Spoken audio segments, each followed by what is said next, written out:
따라해 주시기를 바랍니다. 부르심을 받은 자. 다시 한번 부르심을 받은 자. 저는 이번 2026년도를 시작을 하면서 여러분들과 함께 로마서를 가지고 좀 시작을 해보겠다 생각이 들었습니다. 로마서를 전에 하다가 또 멈추고 그랬었는데 끝까지 못 갔어요. 그래서 이번에는 좀 다시 한번 시작을 하면서 끝까지 한번 여러분들과 한번 말씀을 나눠보려고 하고요. 로마서는 주전 50여 년 전, 주전 50년경 고린도라고 하는 도시에서 3차 세계 전도 여행을 마친 바울이 고린도에서 로마 교인들을 향해서 썼던 편지다. 그러나 로마서는 단순한 일개의 서신서, 편지의 한 권이다라고 말하기는 어려워요. 왜냐하면 이것은 편지의 내용뿐만 아니라 정말 복음의 진수 중에 진수, 가장 중요한 진리들이 담겨 있는 책이기에 가볍게 읽을 수 있는 책이 아니다라고 하는 것이죠. 또한 더불어서 로마서를 읽다 보면 바울이 얼마나 자신의 진정한 실제 체험적 신앙을 로마서에다 담고 있는지도 알 수 있습니다. 그런 이야기가 있죠. 아는 만큼 보인다. 축구 경기, 야구 경기 볼 때에 규칙을 알아야지 그 경기가 어떻게 돌아가는지를 알고 있고요. 1 스트라이크 아웃, 2 스트라이크 아웃, 3 스트라이크 아웃 하면은 들어가야 된다는 것도 알고 있어요. 그러니까 규칙을 알아야 감독이 저럴 때 저런 사인을 보내는구나. 축구는 어떻게 해서 이렇게 되는구나 라는 것들을 알 수 있죠. 규칙을 잘 알면 그래서 경기장에 안 가더라도 마치 경기장에 가 있는 듯한 착각을 느낄 정도로. 그래서 막 감독한테 욕하는 사람도 있어요. 아니 이럴 때 이렇게 하면 어떡해 하고 자기가 막 가르치는 거예요. 아니까 이제 그렇게 막 흥분을 하게 되는 거죠. 그런데 성경도 마찬가지입니다. 하나님의 은혜에 부르심을 받고 체험적인 신앙 안에서 우리의 삶을 살아가는 그 놀라운 경험이 있는 사람들은 이 로마서를 읽다 보면 하나님께서 나에게 대해서 바울에게서뿐만 아니라 나를 어떻게 선택해 주시고 나를 어떻게 불러주시고 내가 왜 주님 앞에 나와 있는지 이런 것들을 실제적인 삶을 통해서 알게 되고 이 로마서는 그런 의미에서 역동적 고백이고 실체적 체험이다. 따라해 봅시다. 역동적 고백 속에 살아갑시다. 단순한 고백이 아니에요. 예를 들어서 이런 겁니다. 헌신하자. 그러면 제가 선교사가 되겠습니다. 실현 가능성이 있습니까? 없습니까? 거의 없어요. 어디를 선교하시겠습니까? 아프리카를 더 실현 가능성이 없어요. 그런데 여러분 선교사로 나가지는 않지만 바로 옆집에 이웃에게 복음을 증거하겠습니다. 실현 가능성이 있습니까? 없습니까? 요건 있다는 거예요. 역동적 삶의 고백을 가지고 내가 어떻게 하나님 앞에서 살아나가야 되는지를 깨닫는 것이죠. 바울은 먼저 오늘 로마서 1장을 통해서 1절에 이렇게 자기를 소개하고 있습니다. 예수 그리스도의 종 바울은 그래요. 따라해 봅시다. 예수 그리스도의 종 바울은. 예수 그리스도의 종 바울은 이미 사도행전에서 이런 이야기를 해요. 나는 율법의 아들이다. 유대의 바리새인의 아들이다라는 거예요. 그런 율법의 종이었어요. 율법을 준수하는 것이, 율법을 위하여 충성하는 것이 신앙의 완성이 되는 줄로 알고 있어요. 그것이 구원을 이루는 줄로 알고 있었어요.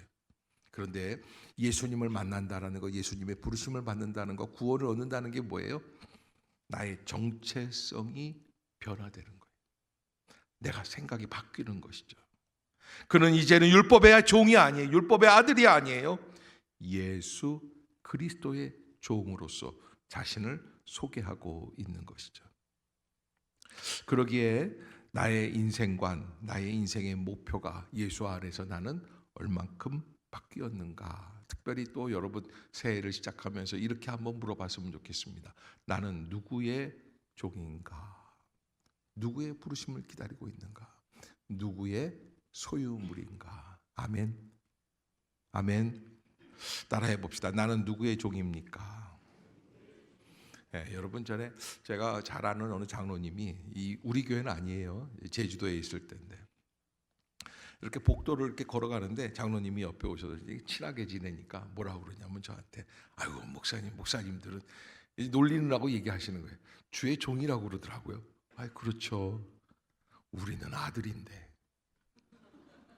그러니까 뭐예요? 너는 종이고 자기는 아들이라는 거예요. 그러니까 나보고 자기 종로로 타라는 거죠. 예? 이런 이제 농담 삼아 이제 그러는 거예요. 그런데 여러분 사실 우리 모두는 다 예수 그리스도의 종된 존재들이다.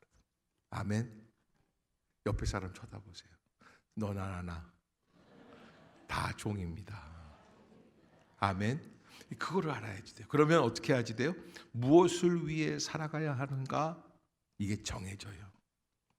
그래서 하나님은 우리를 부르실 때 인간을 부르시지만 그 부르신 가운데 새로운 존재로 변화시켜서 믿음의 길을 가게 하시는 것을 보게 되죠. 바울이 나는 예수 그리스도의 종이다 이렇게 이야기를 하는 것은 마음속에 자신이 어떻게 여기까지 자기의 인생과 인생의 목표가 달라졌는지 자기도 놀라운 마음으로 생각하며 고백했을 거예요. 꺼리낌 없이 여러분 전 세계를 20여 년이 넘게 지금 선교하면서 돌아다니는 거예요. 복음을 증거하면서 다니는 거예요. 그래서 3차 선교 여행이에요. 세 번째 세계 일주를 나간 거예요. 무엇을 위해서? 복음을 위해서. 예수 그리스도의 종이 되었기 때문에 특별히 오늘 본문 1절에 예수 그리스도의 종 바울은 사도로 부르심을 받아. 그래서 여러분 우리가 부르심을 받았습니까? 그러나 그 부르심을 받은 것에서 멈추는 것이 아니에요. 그 다음에 또 하나 있어요. 부르심을 받았으면 하나님의 복음을 위하여 택정함을 입었으니 그래요. 하나님의 복음을 위하여 택정함을 입었으니. 따라해 봅시다. 하나님의 복음을 위하여 택정함을 입었으니. 여러분 우리가 하나님 안에서 부름을 받았기에 이 아침에도 나와 예배 드리고 있는 줄로 믿습니다. 그래서 예배 드리면 다 된 거예요. 교회 나오면 다 된 거예요. 집사 직분 받았으면 다 된 걸로 생각을 합니다. 그러나 여러분 그렇지가 않아요. 오묘한 은혜가 있어요. 무엇입니까? 네. 여러분 이런 게 있잖아요.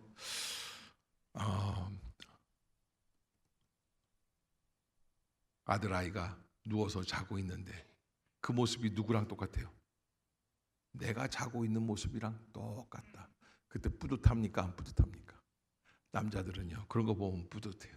자식 날 닮았네. 여러분 가정생활하고 부부생활하고 좀 어려움들이 있을 때가 있어요. 그러나 그러다가도 그래서 날 닮은 놈 하나가 잘 커간다 그러면 뿌듯한 거예요. 그런데 우리가 하나님 안에서 신앙생활 하는데 부르심을 받았다. 그래서 예배를 드린다. 예배를 드리고 기도를 한다. 찬양을 한다. 여기에서 멈추는 게 아니라 택정함을 입었다라고 하는 것. 아포스리스메노스라고 하는 아주 중요한 단어인데 이 택정함을 입었다. 이미 복음을 위하여 구별되어서 계속 그 상태를 유지하며 있는 사람이다. 아니 내가 유지하는 게 아니라 하나님이 유지하게 해 주신다라는 거예요. 그러기에 신앙은 내가 지켜나가는 것 같아도 결국에는 하나님의 은혜 가운데서 감당하고 있다는 것을 깨닫게 되는 거예요. 내가 하는 게 아니구나. 하나님이 나를 위해 택해 주셨구나. 왜냐하면 내 힘으로 내 성격으로 내 능력으로는 도저히 감당할 수 없는데 하나님이 하게 해주시는 놀라운 능력을 보게 되는 것이죠. 그래서 여기서 이 택정함을 입었다라고 하는 이 단어 속에는 자기의 결단이 아니라 하나님의 주권적 행위에 의해서 특정한 목적을 향하여 구별되었다라는 거예요. 내가 예수 믿고 그래서 여러분 이 구원받고 택정함을 입고 거듭나고 부르심을 받았다라는 이 의미 속에서는 도덕적 우월성을 얘기하는 게 아니에요. 여러분 예수 믿고 나는 바르게 삽니다. 나는 거짓말합니다. 나는 거짓말 안 합니다. 이런 것들이 아니에요. 요즘 뭐 보니까는 그런 얘기가 있더라고. 어느 사람이 저기 저 차에다가 뒤에다가 이렇게 썼더래요. 사고가 나면 보통 그러죠. 아내부터 아이들부터 먼저 구해 주십시오. 그렇게 쓰잖아요. 근데 이렇게 썼대요. 사고가 나면 아내부터 말고 나부터 구해 주십시오. 그 뒤에 점점점 찍고서는 나도 다른 여자랑 살아보게 뭐 이렇게 썼다는 거예요. 그래서 사실인지 모르겠어요. 별로 희한한 사람 다 보겠어요. 그런데 여러분, 도덕적으로 윤리적으로 깨끗해질 수는 있어요. 그러나 그것이 하나님의 주권적 행위에 의해서 우리를 부르시는 목적이 아니에요. 윤리적 그런 새로운 역사가 아니라 사명적 방향성이 바뀌었다. 따라해 봅시다. 사명의 방향이 달라집니다. 사명의 방향이 달라지는 거예요. 전에까지는 나의 영광, 나의 욕심, 나의 야망을 채우기 위한 그런 삶이었다면 이거는 사명, 하나님이 나에게 맡겨주신 그 미션을 감당하기 위한 방향으로 바뀌는 것을 택정함을 입었다. 아포슬리스 메노스라고 하는 단어로 표현하고 있는데 저는 이 의미에 굉장히 깊은 의미가 담겨 있다. 그래서 여기에서 우리가 한 가지 알아야 될 것은 하나님께서는 세상에서 도피하기 위해서 불러주시는 게 아니다. 여러분, 어떤 분들은 이런 분들이 있어요. 기도원에 와서 사는 분들이 있어요. 저도 뭐 가끔 기도원을 가지만 기도원에 가서 사는 거예요. 근데 그 말씀 들어보면 이런 분들이 계세요. 나는 지난 주간에도 와 있었어요. 자랑 삼아 얘기하는 거예요. 그래서 아니 지난 주간에도 왔고 이번 주도 오고 그러면 아니 생활을 어떻게 합니까? 주님이 먹여주세요. 그러면 실업자밖에는 아니죠. 그래서 우리가 도피적인 부르심이 아니에요. 오히려 세상을 향한 헌신의 의미로 우리를 불러주셨다. 세상을 소유하고 세상 꼭대기에 우뚝 서서 세상을 호령하고 세상적 주관자가 되는 것이 하나님의 부르심의 목적이 아니고 세상에 있는 사람들을 말없이 섬기기 위한 삶을 살아가기 위해서 불러주셨다. 아멘. 아멘. 따라해 봅시다. 세상에 있는 사람들을 말없이 섬기기 위하여 불러주셨습니다. 그러니까 여러분, 우리가 이 자리에 모여서 예배를 드리는 가장 근본적인 이유도 내가 거듭나고 변화되어서 도덕적으로 윤리적으로 깨끗한 인간이 되겠다 뭐 이런 것도 포함될 수 있지만 그걸 뛰어넘는 거예요. 그래서 나의 야망이 아닌 하나님의 사명에 온전히 응답하기 위해서 주님께서는 나를 선택해 주시고 불러주셨다. 그래서 부르심과 택정하심에 대한 언어는 무엇을 했느냐라는 것보다는 누구로부터 세워졌는가. 그래서 갈라디아서 1장 15절에 바울은 뭐라고 표현을 하냐면 나를 모태로부터 택정하시고 은혜로 불러주신 하나님이라고 표현을 하고 있어요.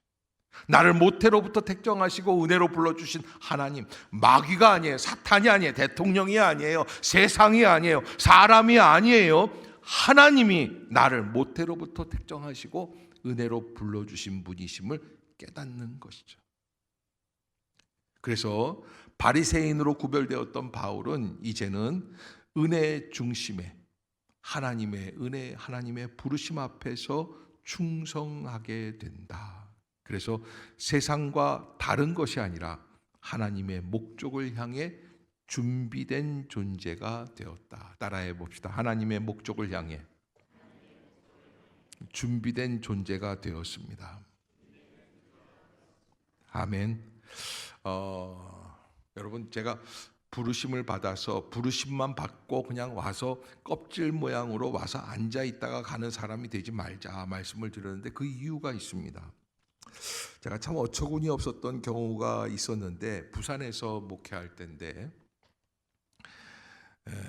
우리 교회, 제가 있던 교회에 대도 조세영, 여러분 70년대, 80년대, 90년대 초까지 활동했던 강도예요.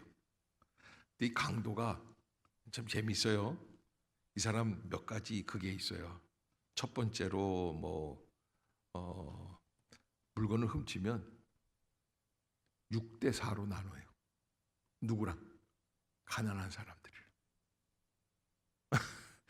도둑이요. 그리고서 이제 또 판사와 검사 집은 안 턴다 그래요. 왜냐하면 동료 도둑들에게 누를 끼치지 않기 위해서.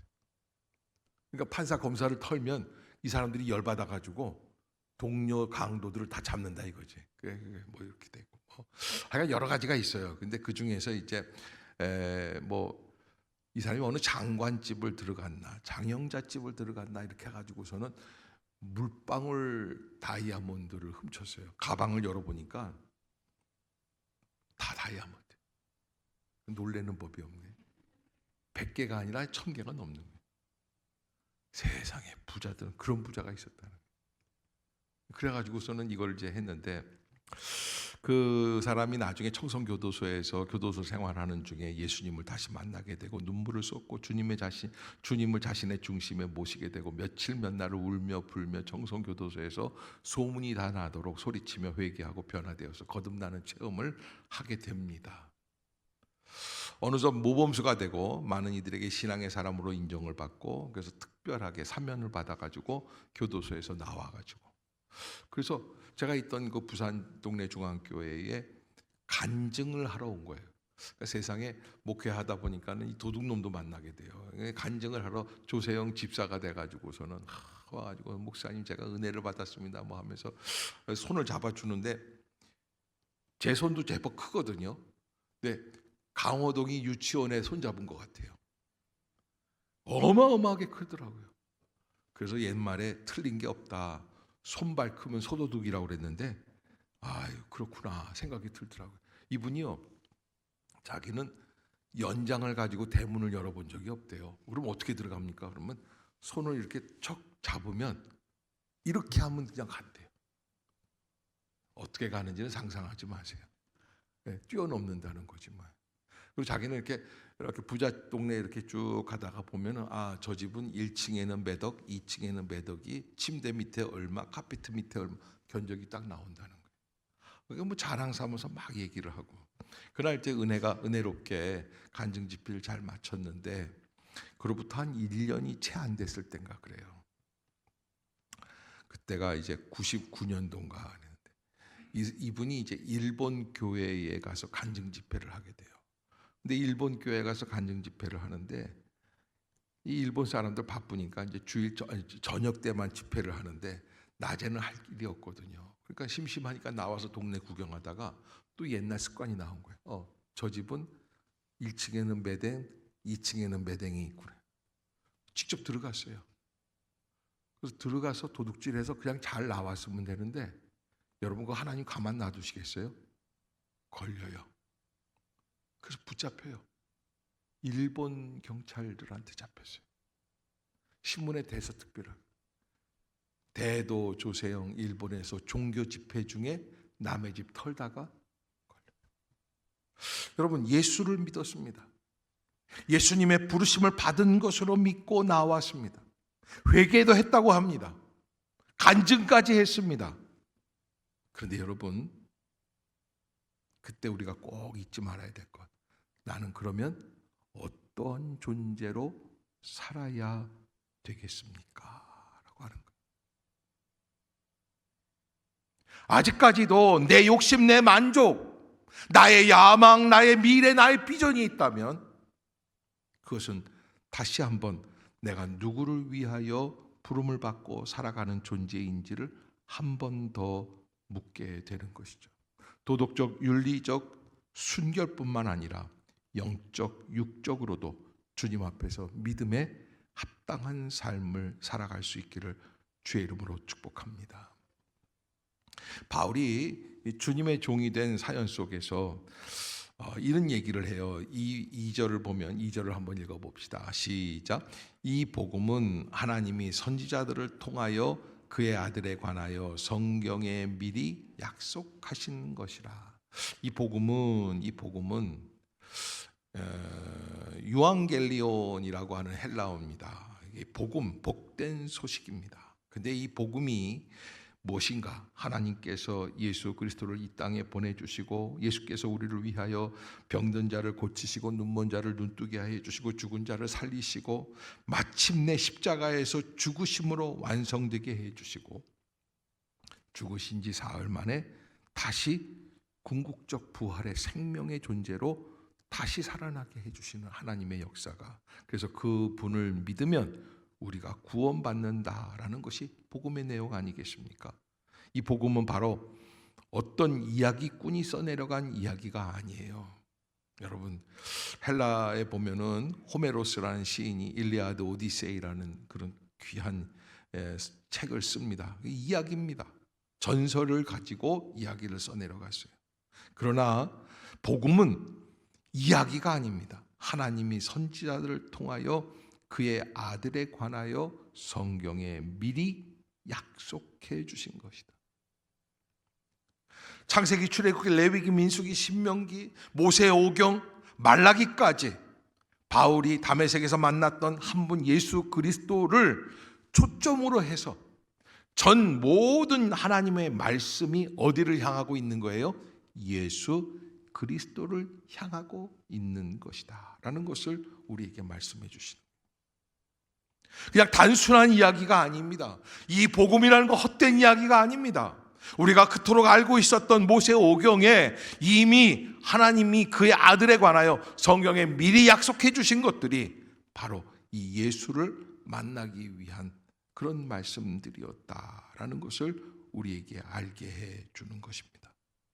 뿐만 아닙니다. 우리의 인생도 이 복음을 받아들이게 될 때 풀리지 않던 수수께끼 같은 나의 인생의 어려움이 열쇠로 풀려나가듯 술술술술 풀려나가는 체험을 하게 되는 것이죠.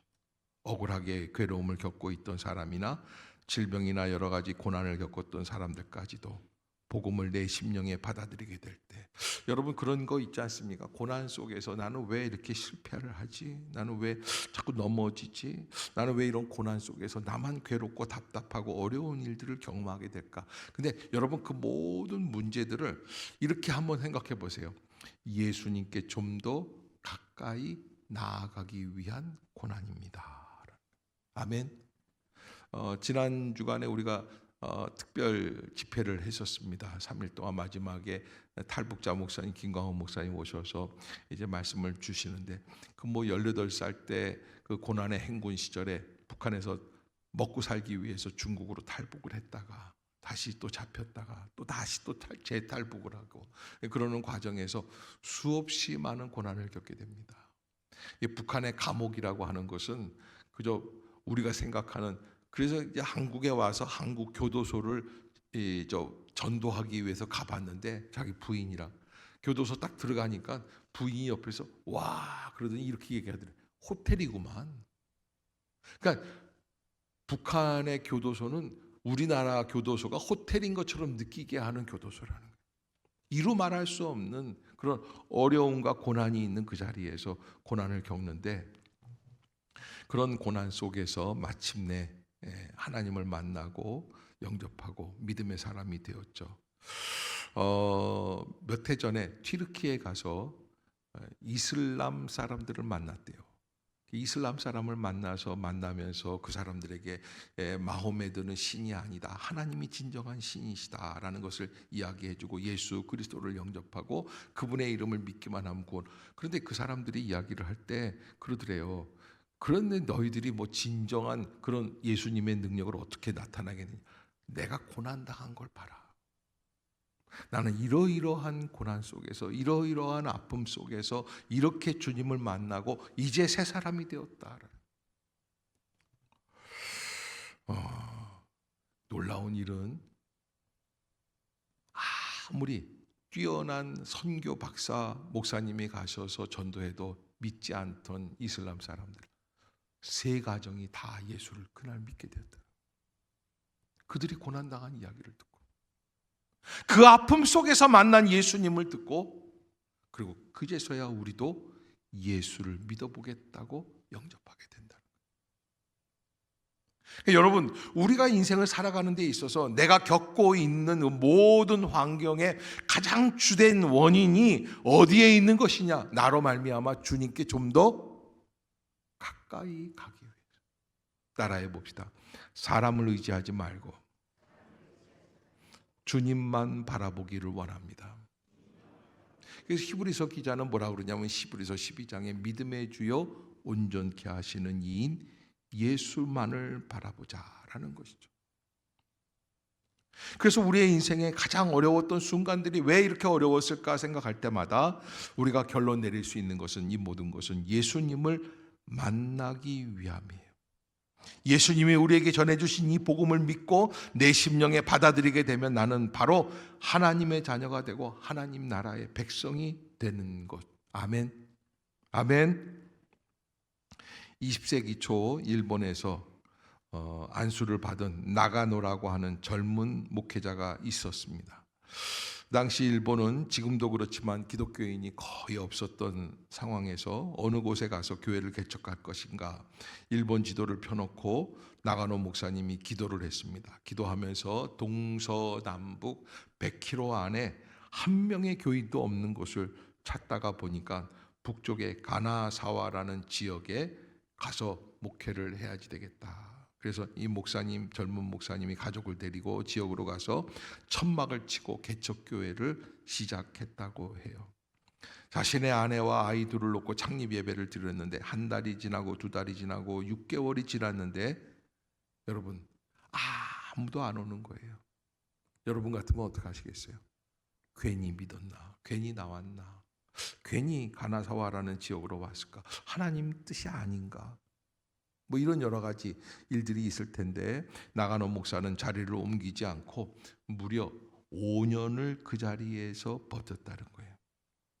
근데 5년째 그저 자기들 가족들만 예배를 드리고 있는 수요일 저녁인데 천막의 커튼이 젖혀지면서 첫 번째 교인 청년 한 사람이 들어오더라는 거예요. 깜짝 놀랐어요. 여러분 기다리다 못해서 포기하고 있을 때 들어오면 깜짝 놀라는 거죠. 아니 왜 저 사람이 왜 왔을까?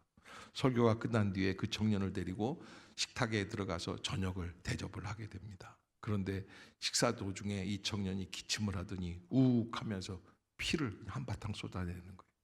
폐병 환자예요. 나가노 목사가 순간적으로 속에서 갈등이 일어났다는 거예요. 이런 괘씸한 사람이 있나? 아니 자기가 폐병 환자면 우리 집으로 들어오면 안 되는데 애들도 있고 그러는데 그래서 이 사람을 지금 당장 쫓아버려야 하나? 아니면 내가 이 핏덩이를 쓸어내고 계속 함께 밥을 먹어야 하나? 기도하는 가운데 그런 주님의 음성이 들리더라는 거예요. 주님께서 내게 처음으로 보내주신 사람이구나. 주님이 내게 처음으로 보내주신 사람. 그래서 나가노 목사가 자기 손으로 이 핏덩이를 다 치우고 다시 음식을 가져다가 갖다 놓고 청년과 다시 식사를 시작을 했다. 나중에 알고 봤는데 그 청년은 일본의 유명 정치인의 사생아였다고 하는데 태어나면서 얼마 되지 않아서 엄마 아빠가 다 죽고 그래서 많은 눈치 속에서 핍박 속에서 살다가 어떻게 하다가 우연히 복음을 접하게 되고 신학교에 들어갔는데 신학교를 다니는 도중에 폐병 환자가 된 거예요. 폐병 환자가 된 이 학생을 학교에서는 매정하게 폐병이라고 해서 정학을 해가지고 학교에 나오지 못하고 다니던 교회에서도 파문을 당하고 이 청년이 생각할 때 성경은 거짓말이구나. 예수도 거짓이구나. 나는 누구에게 돈을 요구하지도 않고 나는 누구에게 나의 치료비를 요구하지도 않았는데 나는 누구에게 나의 폐병을 옮길 만한 경솔한 사람도 아닌데 단 한 사람도 나를 폐병 환자로서 나를 박대하고 나를 매정하게 끊는구나. 나를 그리스도인으로 대해주는 사람은 없구나. 그래서 마지막에 자살을 결심을 했는데 자살을 죽기 전에 진짜 예수 그리스도 그 한 사람을 만나고 싶다라는 생각이 들어서 수소문하는데 북쪽의 가나사와 지방에 가면 나가노라는 목사가 있는데 거기를 한번 찾아가 보라는 이야기를 듣고 와서 그날 그 집에 들어가서 그 나가노 목사님이 차려준 밥을 먹다가 피를 쏟은 겁니다.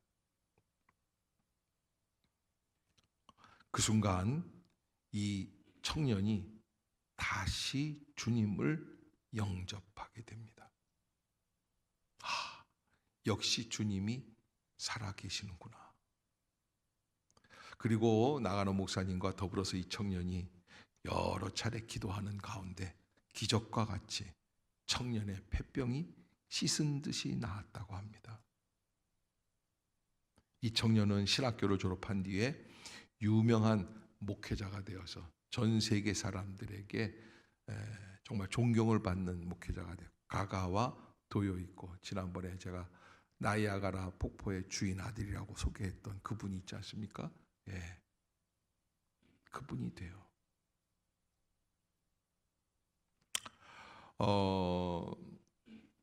이분이요 1940년대 초에 중국에 가서 중국 사람들에게 복음을 전합니다.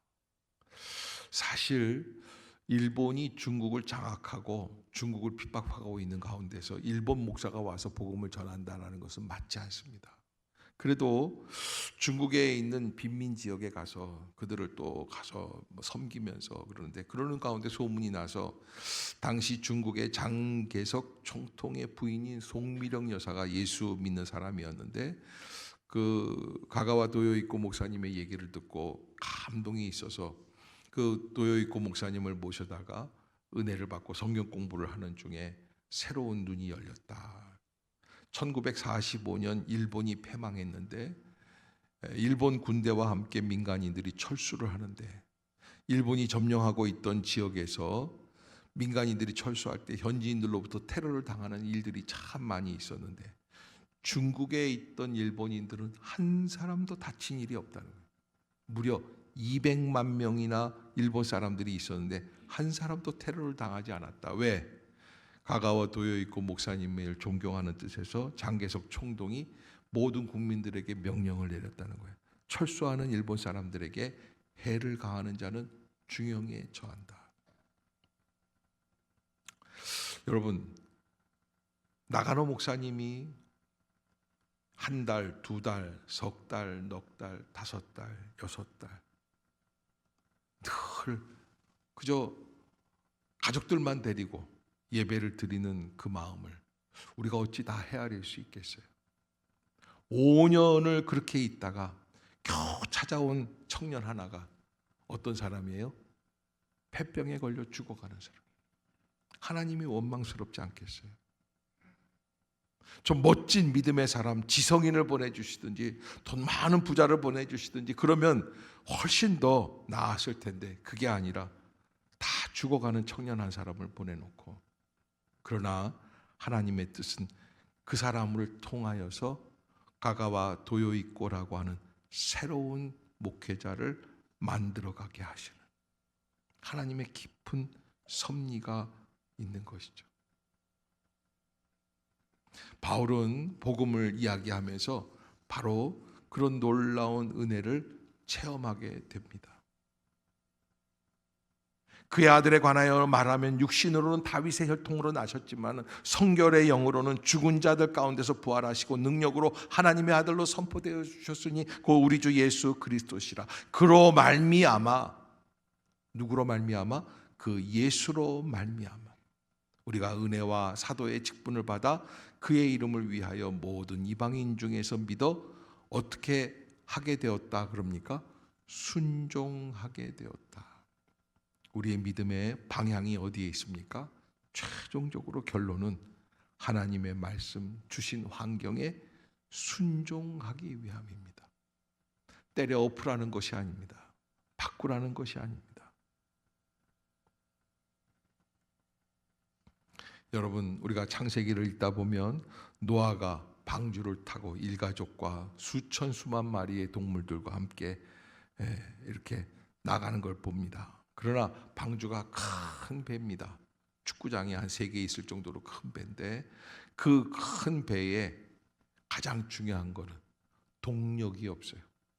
노를 젓는 것도 없고, 그리고 바람을 이용하는 그런 것도 없고, 엔진도 없어요. 아무것도 없어요. 방주는 물결 속에서 살아가지만 노를 젓는 것이 아니라 하나님의 섭리의 물결에 인도함을 받게끔 되어 있어요. 그게 방주예요.